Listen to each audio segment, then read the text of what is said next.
First Contact and Fatal Pride.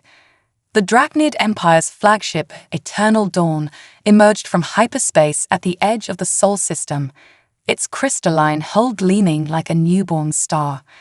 Admiral Vexthor stood on the command bridge, his scaled hands clasped behind his back as he observed the blue-green planet through the ship's quantum viewing array.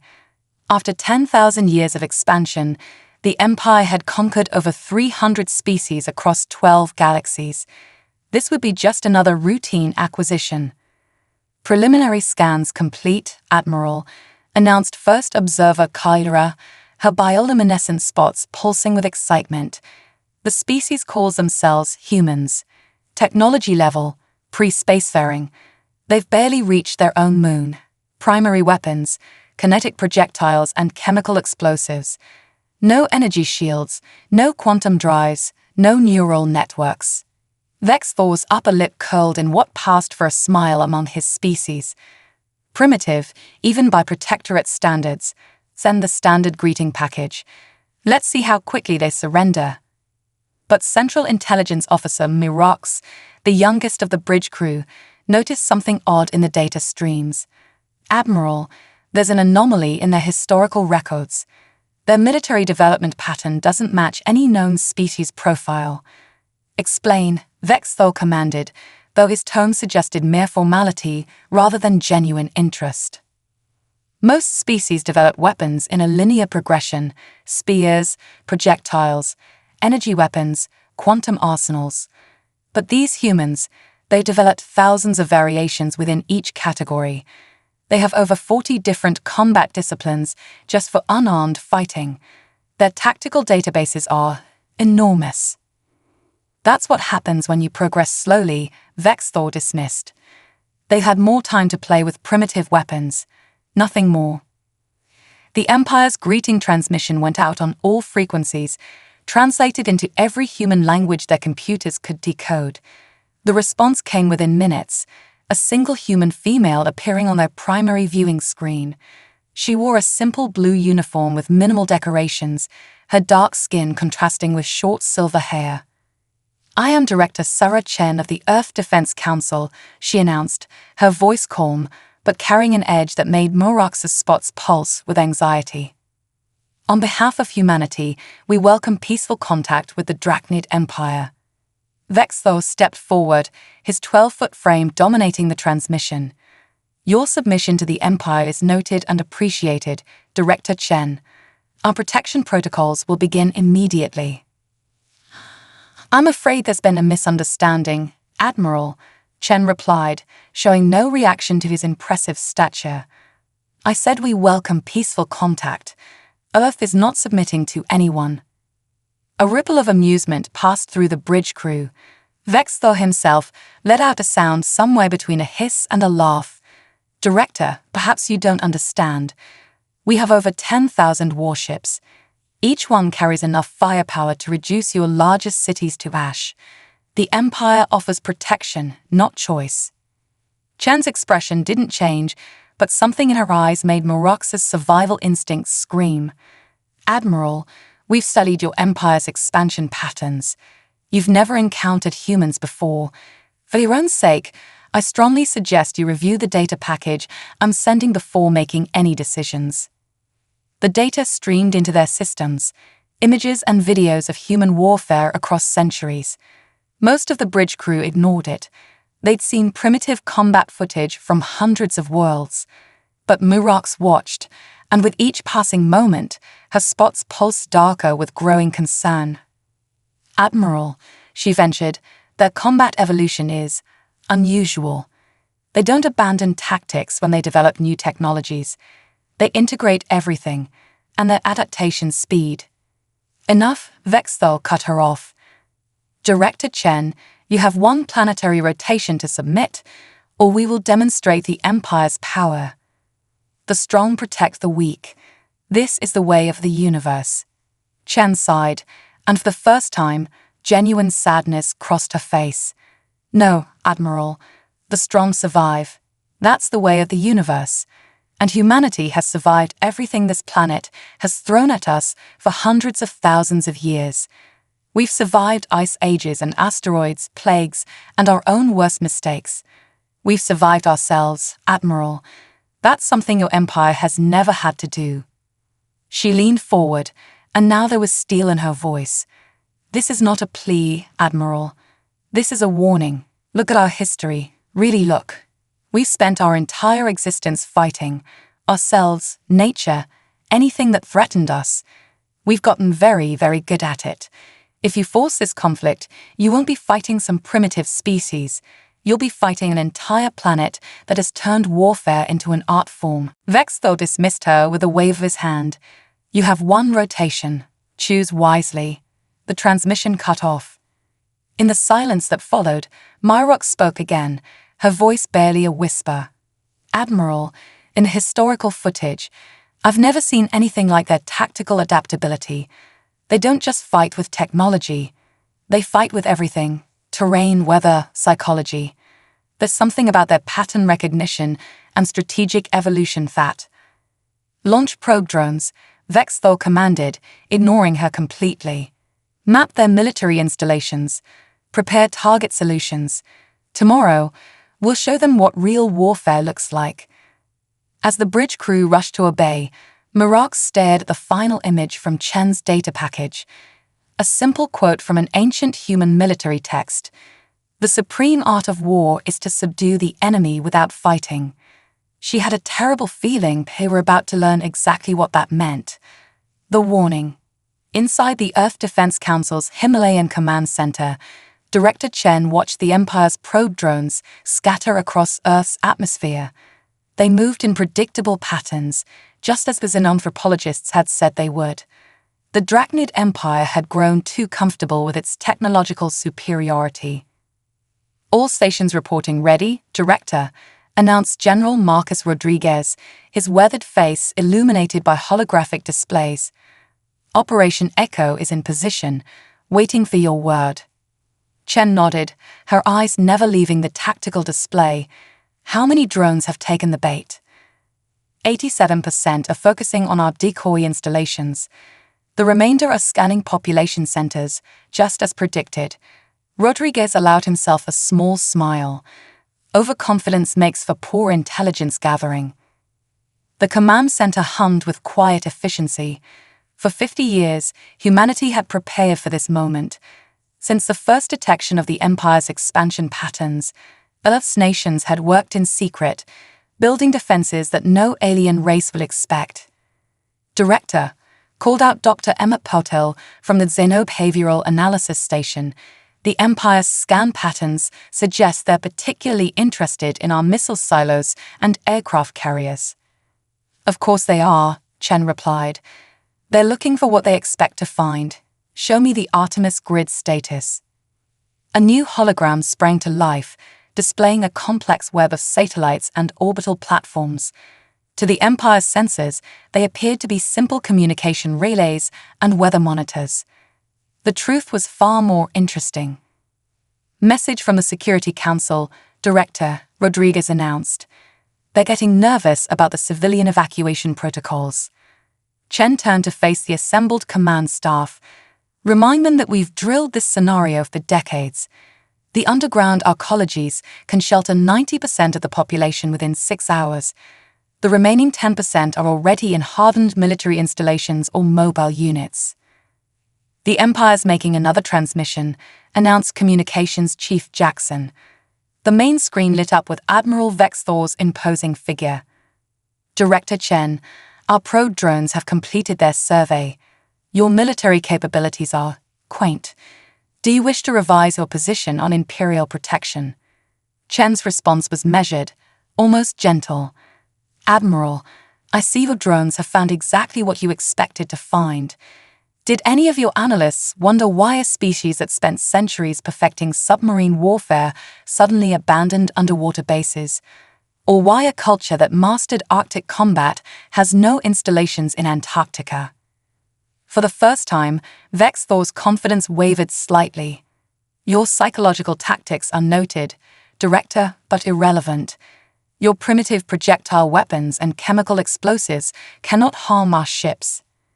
"You're absolutely right, Admiral," Chen agreed, surprising him. Those weapons were never meant to harm your ships.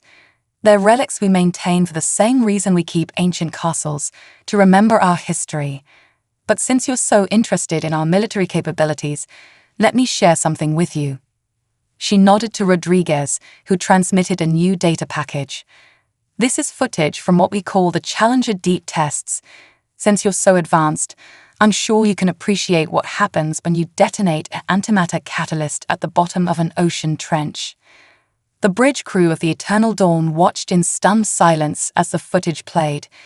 The ocean itself seemed to rise up like a living thing, creating a shockwave that rippled through the planet's crust. That test was conducted 15 years ago, Chen continued. It was, by our standards, rather crude. Would you like to know what we've developed since then? Or would you prefer to discuss peaceful diplomatic relations? Vexthor's scales darkened with anger. You dare threaten the Empire. Your entire civilization will burn for this insolence. No threats, Admiral. Just a friendly warning about making assumptions. You see, humans have a rather unique perspective on warfare. We don't think in terms of weapons or ships or armies. We think in terms of problems to solve, and we've had thousands of years to get very, very good at solving problems. She leaned forward, her voice taking on an almost maternal tone of concern.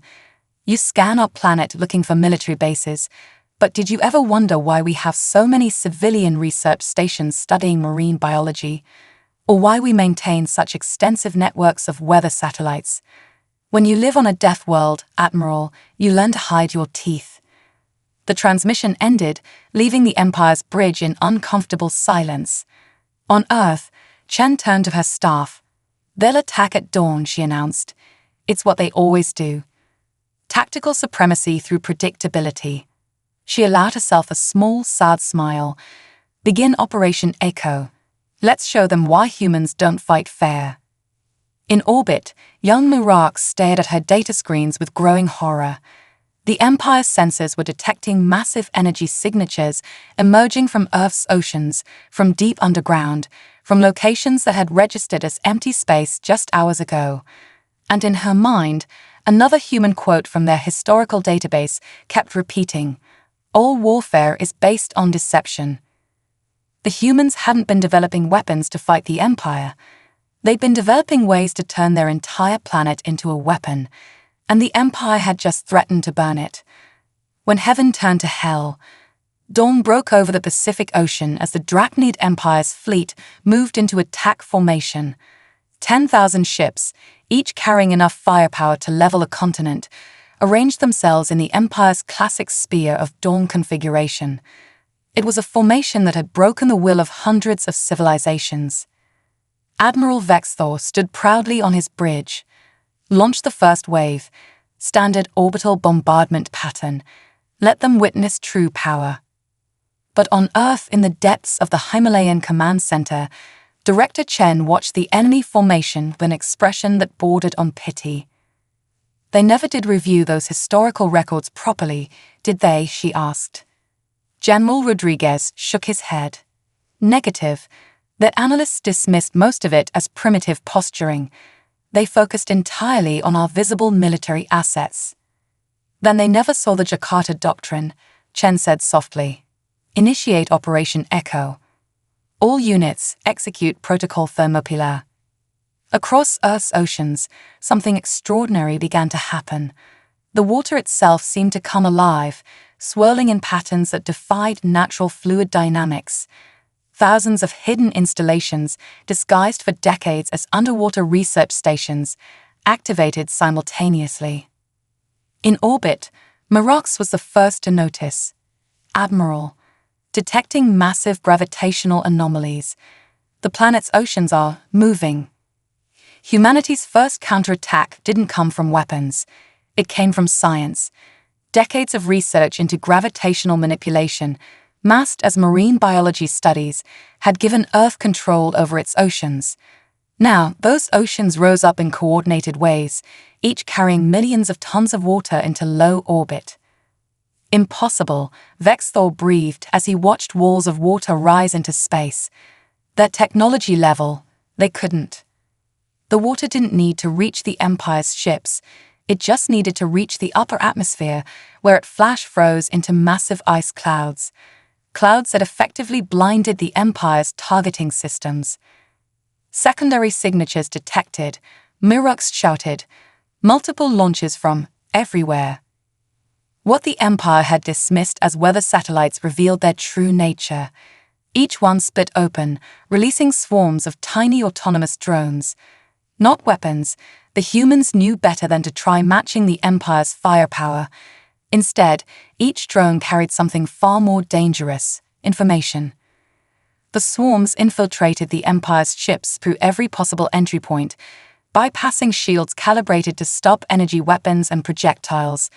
They weren't trying to destroy, they were trying to connect. Systems compromised, screamed the Empire's tech specialists. They're accessing our networks. But this is impossible. Their coding technology is primitive. In the command center, Dr. Patel smiled. When you spend centuries fighting yourself, you learn that the most dangerous weapon isn't the one that destroys. It's the one that turns strength against itself. The human virus wormed its way through the Empire's quantum networks. It wasn't sophisticated by imperial standards, it was evolutionary. It learned, adapted, and mutated faster than the Empire's defenses could respond. Centuries of dealing with their own cybersecurity threats had taught humans how to make code that fought like a predator. All ships, open fire, Vexthor commanded, but the targeting systems were chaos. Between the ice clouds and the compromised networks, the mighty Imperial fleet was firing blind. That's when the second phase began. From hidden bases beneath the Antarctic ice sheet, humanity launched its true defense. Not missiles or energy weapons, but specially designed electromagnetic pulse generators. The Empire's shields were calibrated to stop physical attacks, not the precisely modulated electromagnetic waves that now washed over their fleet. Ships began dropping out of formation as their quantum drives suffered cascading failures. The Empire's technology was far advanced, and that was exactly its weakness. They'd never needed to design systems that could operate after losing their sophisticated components. Director Rodriguez reported, Imperial fleet cohesion is breaking down. 70% of their ships have lost primary power. The rest are falling back to secondary positions. Chen nodded. And now they'll make their next mistake. Admiral Vexthor's pride won't let him retreat. He'll switch to auxiliary power and attempt a closer orbital insertion, thinking he can get under our defenses. How can you be so sure? Asked a junior officer. Because that's what we would have done 1,000 years ago, Chen replied. Before we learned that pride is the deadliest weakness in warfare. Signal all units. Prepare for Phase 3. In orbit, the Eternal Dawn's bridge was in chaos. Auxiliary power had restored basic functions, but most of the fleet was dead in space. Vexthor's scales had darkened to almost black with rage. Take us lower, he commanded. We'll get under their ice clouds and electromagnetic interference. All functioning ships, follow my lead. But Murux had finally finished analyzing the human historical records. Her spots had gone completely pale. Admiral, wait. This is exactly what happened in their Battle of Trafalgar, when their enemy tried to. Her warning was cut off by new alarms. The humans had been waiting for this exact moment, this exact response. And as the Empire's ships descended toward Earth's atmosphere, they were about to learn why humans called their planet a death world. The real fight was about to begin. The art of human warfare. As the Imperial ships descended into Earth's atmosphere, Murux watched in horror as her tactical displays revealed the true genius of humanity's defense strategy. They hadn't built their defenses to match the Empire's technology. They'd turned their entire planet into a weapon. Admiral, she called out desperately, the humans aren't deploying their weapons to space. They're letting us come to them. But Vexthor was beyond listening. His mighty fleet, reduced to using auxiliary power, pushed through the upper atmosphere. That's when humanity revealed why they had spent decades studying weather manipulation. Director Chen's voice came through on all frequencies, calm and almost sympathetic. "Admiral, you should have paid more attention to our meteorological research stations. Allow us to demonstrate why." Across the globe, thousands of weather control stations activated simultaneously. What the Empire had dismissed as primitive climate science turned out to be something far more dangerous: the ability to weaponize Earth's atmosphere itself. Multiple atmospheric disturbances detected. Mirox shouted, They're creating targeted storm systems." The humans hadn't built better weapons. They'd learned to control the very air their enemies had to fly through. Concentrated storm cells formed around Imperial ships, trapping them in artificial hurricanes. Lightning, guided by carefully positioned electromagnetic fields, struck with impossible precision. "Fascinating, isn't it?" Chen's voice continued. "We learned this from studying our own hurricanes. Nature built better weapons than we ever could. We just learned how to aim them." In the Himalayan Command Center, General Rodriguez watched the tactical display with professional appreciation. Atmospheric control grid functioning at 98% efficiency. Storm cells are effectively isolating their formation groups. But Chen knew this was just the beginning. Initiate thermal layer inversion. Let's show them why we spent so much time studying ocean currents. The Empire's ships, already struggling with storm systems they couldn't predict or evade, suddenly faced a new problem. The humans had learned to manipulate temperature differentials in the atmosphere, creating zones of extreme turbulence that their ship's artificial gravity couldn't compensate for. "This is impossible." Vextho raged as his mighty flagship shuddered. "They're primitives.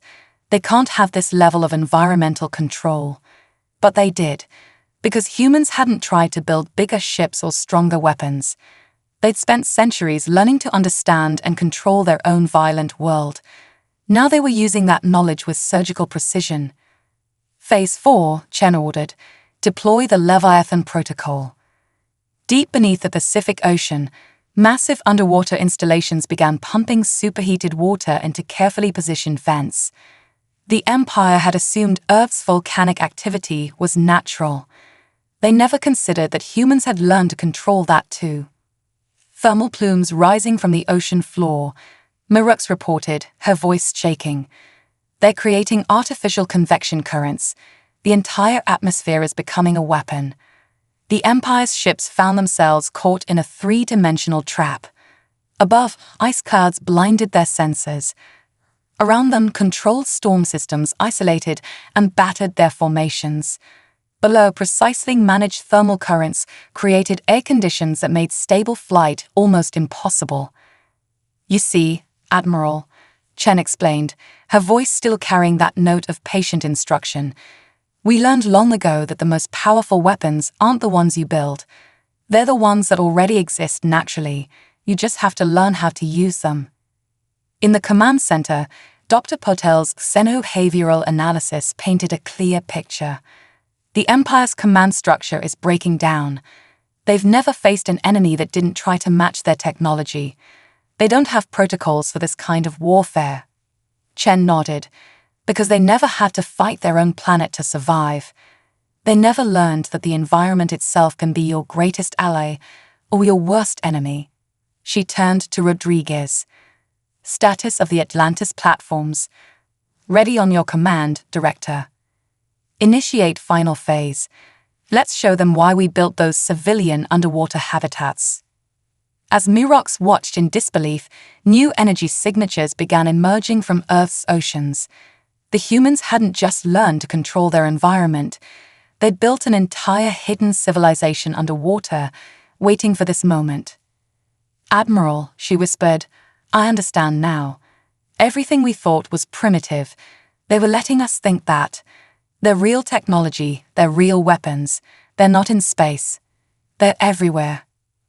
But Vextho couldn't hear her over the sound of his mighty fleet being systematically dismantled by a species that had spent its entire existence learning to turn nature itself into a weapon of war. The Empire was about to learn why humans had warned them to run. Unity in the face of giants. The Empire's fleet hung in Earth's atmosphere like wounded predators, their mighty ships battered by storms they couldn't predict and thermal currents they couldn't navigate. But Admiral Vexthor wasn't finished. Pride and rage had overcome tactical judgment. "Launch ground assault forces," he commanded. "If we cannot break them from orbit, we will break them on their own soil." In the Himalayan command center, Director Chen watched the Imperial Druk ships descend through the atmospheric chaos. "And now we show them why we maintained all those historical fortifications," she said quietly. "Activate the ground defense grid." What the Empire had dismissed as primitive earthworks and ancient military bases suddenly revealed their true nature. Centuries of warfare had taught humans the art of deception, and they had put those lessons to good use. "They're deploying ground forces in multiple locations," General Rodriguez reported. "Primary concentration around what they believe to be our major military installations." Chen's smile was grim. "Initiate Protocol Thermopylae. Let's show them why we studied ancient warfare so carefully." The Empire's ground forces were masterpieces of advanced technology. 12-foot-tall warriors in powered armor, wielding energy weapons that could melt through steel. They landed in perfect formation, ready to demonstrate why the Empire had never lost a ground war. Then the ground itself betrayed them. What humans understand, and what the Empire never learned, Chen explained to her staff, is that technology doesn't win wars. Adaptation wins wars. All those ancient fortifications we maintained, we weren't preserving history. We were hiding our future. The ground beneath the Imperial forces began to shift. Decades of geological engineering had turned Earth's crust into a defensive weapon. Entire sections of terrain changed configuration, trapping Imperial forces in pre-prepared killing grounds. Detecting massive underground energy signatures, Myrox called out from orbit. "The humans, they've built an entire subsurface infrastructure. Underground cities, hidden military bases, and transportation networks that the Empire's scans had missed completely suddenly came alive. Humanity hadn't been preparing to fight in the open. They'd prepared to fight from within their own planet. You see, Admiral," Chen's voice came through once again, "when you spend millennia fighting yourself, you learn that the most dangerous enemy is the one you can't see. We didn't build up. We built down and in and through." Imperial ground forces found themselves facing an enemy that seemed to appear and disappear at will. Underground transit systems, developed over decades under the guise of civilian infrastructure projects, allowed human forces to strike and vanish before the Empire could respond. "Another lesson from our history," Chen continued, "the most effective resistance doesn't try to match the invader's strength. It uses the invader's strength against them." The Empire's advanced armor and weapons, so effective in open combat, became liabilities in the confined spaces of urban warfare. Human soldiers, using centuries of guerrilla warfare experience, struck at weak points with devastating precision. Director, Dr. Patel reported, "The Empire's ground forces are showing signs of psychological breakdown. They've never encountered an enemy that fights like this." In orbit, Myrox watched in fascination as her tactical displays showed the true scale of human preparation. "Admiral, these aren't just random resistance tactics. Every city, every mountain, every forest, they've turned their entire civilization into a fortress." The Empire's ground forces found no glory in their advance. Instead, they found a planet where every step could trigger a trap, where the very environment was engineered to fight them, and where an enemy that had spent thousands of years perfecting the art of asymmetric warfare waited in shadows they couldn't detect. Signal from the Security Council, Director Rodriguez announced. "Phase 6 is authorized." Chen nodded solemnly. "Very well. Show them why we maintained all those obsolete nuclear arsenals." But these weren't the primitive nuclear weapons the Empire had detected. These were something new, devices that humans had spent decades perfecting while letting the Empire believe they were clinging to old technology. "Admiral," Myrox's voice shook as new energy signatures appeared on her screens. "The humans, They haven't been stockpiling weapons. They've been evolving them. The Empire was about to learn the final lesson about human warfare. Never assume that what you can see is all there is to fear. The Empire learns to run. The moment the modified nuclear devices activated, the Empire learned humanity's final and most terrible lesson. Humans had never built weapons to destroy their enemies. They had built weapons to change the rules of warfare itself. Quantum field disruption detected. Murux screamed as her instruments went wild. These aren't normal nuclear detonations. They're creating localized space-time distortions. While the Empire had focused on building bigger ships and more powerful weapons, humans had been studying the fundamental forces of the universe itself. Their primitive nuclear research had evolved into something far more sophisticated, the ability to temporarily alter the laws of physics in targeted areas. In the Himalayan Command Center, Director Chen watched the chaos unfold. Humanity's greatest strength isn't our technology, she explained to her staff. It's our ability to question everything, even the rules we think we can't break. The modified nuclear devices didn't release destructive energy. Instead, they created zones where the Empire's advanced technology simply stopped working. Quantum drives failed. Energy weapons discharged randomly. Even their advanced armor became dead weight as artificial gravity generators malfunctioned. Impossible.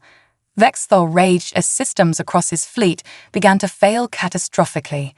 No primitive species could develop such weapons. That's your final mistake, Admiral. Chen's voice came through the static. You keep thinking of us as primitive because we didn't develop technology the way you did, but we developed something far more dangerous: imagination. The Empire's ground forces found themselves trapped in zones where their advanced technology was worse than useless. Human forces, using equipment specifically designed to function in these altered spaces, moved in with ruthless efficiency.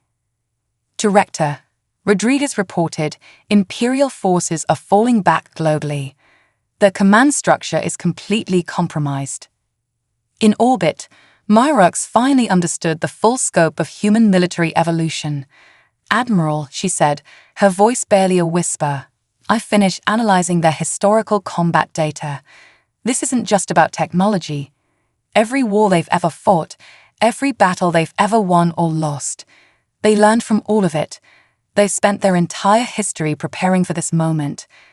The Empire's mighty fleet, once 10,000 ships strong, was now in full retreat. Those ships that could still function were fleeing at maximum speed, abandoning their ground forces to an enemy that had turned their own planet into the most sophisticated weapon in history.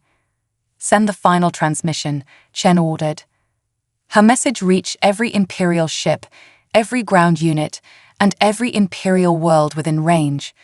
This is Director Chen of the Earth Defense Council. Your invasion force has been defeated, but this isn't the end. This is a beginning. Humanity is now aware of the greater galaxy, and we will not remain isolated. We don't want your empire. We don't want your worlds. What we want is simple: respect. She paused, letting the words sink in. You came to our world thinking you would find primitives. Instead, you found humanity. Remember this day. Remember what happened when you threatened our home. And remember that we warned you to run. In the aftermath, as the surviving Imperial ships limped away from Earth, Murux approached Admiral Vexthor on the bridge of the badly damaged Eternal Dawn. Admiral, she said, I understand now what the humans were trying to tell us. They didn't just prepare for war, they reinvented it. Every piece of technology we dismissed as primitive was actually part of something larger, something we couldn't see because we weren't looking for it. Vexthor, his scales now a pale grey of defeat, nodded slowly. Send word to the Imperial Council. Mark this sector as forbidden. The humans, they must never be provoked again. On Earth, Director Chen stood in the command center, watching the Empire's retreating ships. Humanity has revealed itself to the galaxy, she said to her staff, and we've shown them why Earth isn't just another world to be conquered. It's the world that taught its children to turn everything, even defeat, into a weapon. The Empire had come looking for an easy conquest. Instead, they had awakened something far more dangerous, a species that had spent its entire existence learning to survive, adapt, and overcome. A species that had turned warfare into an art form and their entire planet into a fortress. They had come to teach humanity its place in the galaxy. Instead, humanity had taught them fear. And in the vast darkness of space, other civilizations received the message: Earth was not to be touched. For in their arrogance, the mighty Drachnid Empire had finally met its match, not in superior technology or overwhelming force, but in the endless creativity and relentless determination of a species that had spent its entire history preparing for this very moment. Humanity had emerged onto the galactic stage not with a whimper, but with a demonstration of why even the mightiest empires should sometimes choose to run.